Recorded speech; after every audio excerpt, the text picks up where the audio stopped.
Hello and welcome to this week's edition of the Pitstop podcast. With me is Mark Jones and Charles Bosch. This week on the menu, the long-awaited, should we say, Starlet Cross from Toyota. Just off the bat, Mark, what is that? A Starlet hatchback on stilts? Kind of 100%, yeah. So it's obviously it's a hatchback crossing over into SUV territory. That's basically. That's it. We love, as we know, the world loves these little SUVs. They love the slightly raised stance vibe that these cars give. Starlet, because the Toyota's footprint is kind of popular, well priced.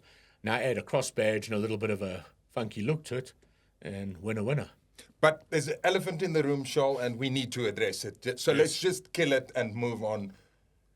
The Toyota-Suzuki alliance. Yeah. So this is the Suzuki Franx. Correct.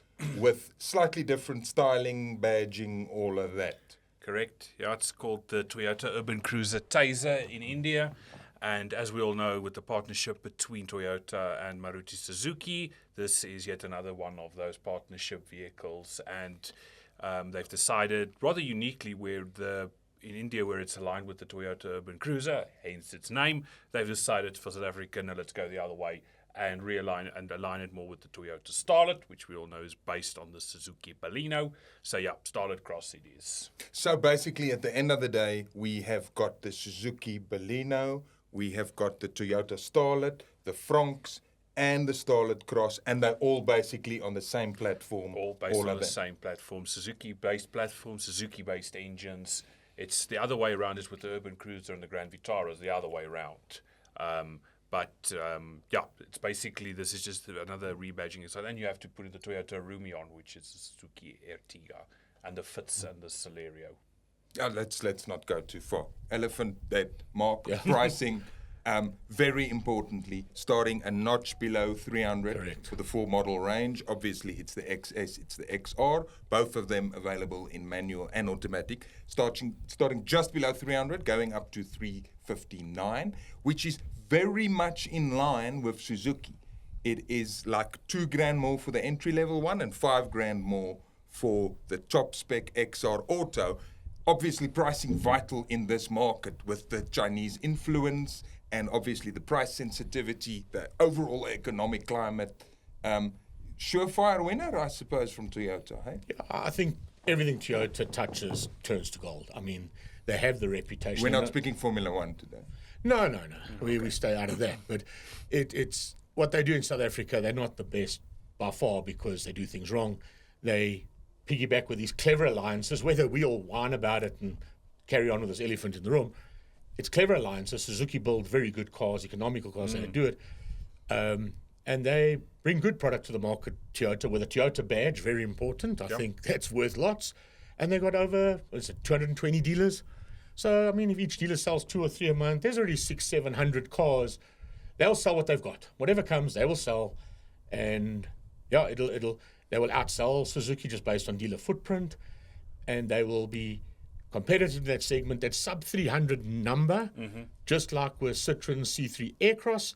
It's just a mental thing that everybody wants, sub-300. And then the better models, the more up-spec models go 300 plus. But it's right in the sweet spot. It's basically Toyota's cheapest crossover SUV now. Officially, it becomes. Yes. It's below Urban Cruiser, significantly below Urban Cruiser, and it fills that gap.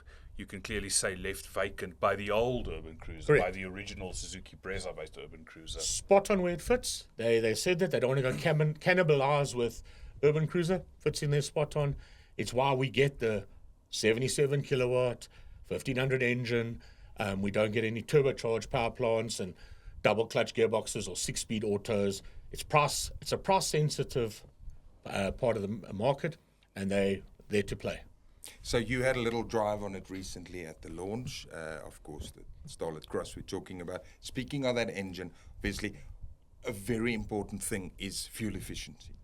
And while it might not wow on paper, it is solid. It does everything you would have expected of it, and it will probably last a very long time. For sure. They claim 5.6 and 5.8, if I remember. Correct. Which, being a naturally aspirated car, it's not this illusion of the clever joking the system and the turbocharged cars show these sort of emissions. Then when you boost them, they use all the fuel in the world. We got an easy low 6 on the launch, just pottering and not trying, open road, driving quite spiritedly. So much so that our local traffic department stopped us when my driving partner was driving, and he's pulled over and he stuck his head in the window and said, "Gee, boys, you are flying." We nearly rolled out the car in laughter, because that's not what the Starlet Cross does, is fly. Anyway, there was a little debate about how fast the car was flying. I think he realized, because his notepad had never been written in, that it's just impossible. And he said, "Have a happy day," and off we went. But yeah, it's fuel efficient. It's not fast. The manual is quite peppy. The auto is more town friendly because it's automatic. But I don't have to tell you, 4-speed auto on the highway, it's revving pretty high. It's still efficient, but it's not loving life, and it's never going to love life. But it's solid, honest transport in that segment. So, Charles, speaking about the urban cruiser, it starts in the lower 340s. So it's kind of overlaps, obviously, the top models.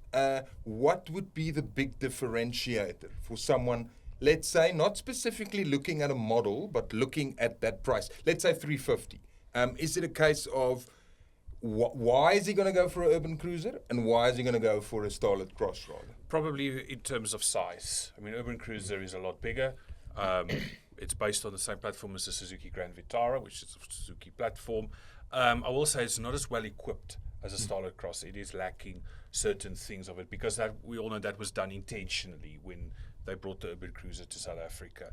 So as a more, it's a more, if I could put it, the Starlet Cross is a more of a trendy, compact SUV thingy.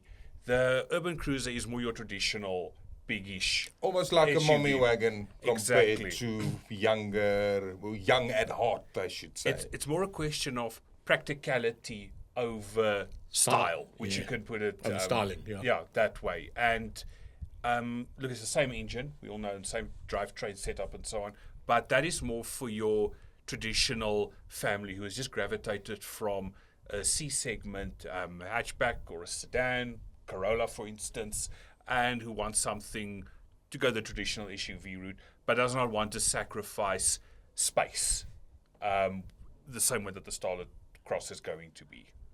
And on the other side, Mark, obviously the Starlet Cross, the pricing is very similar to the Starlet, although the Starlet's more entry-level cars, less spec, start at in the 250s, but then they do go up over 300 to 340.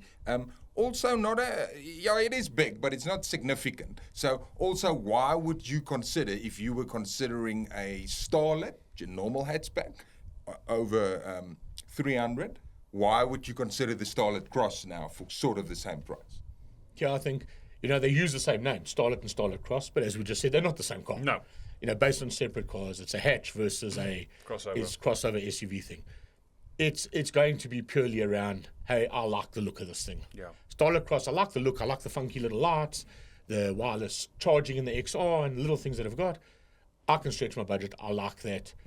Where the Starlet itself is a traditional hatch with not as much spec in Toyota guys. So again, it's sort of entry-level, happy hatch, or do you go for the slightly more funky-looking thing on your driveway? And I think we like things that bling and look good. And there's then also the inherent promise of being I won't call it an off-roader because it's definitely not one, but it's got the slightly bigger ground clearance and it's got the skid plates underneath. So we can do a little bit of gravel driving, not severe gravel driving, but your traditional gravel road and so on.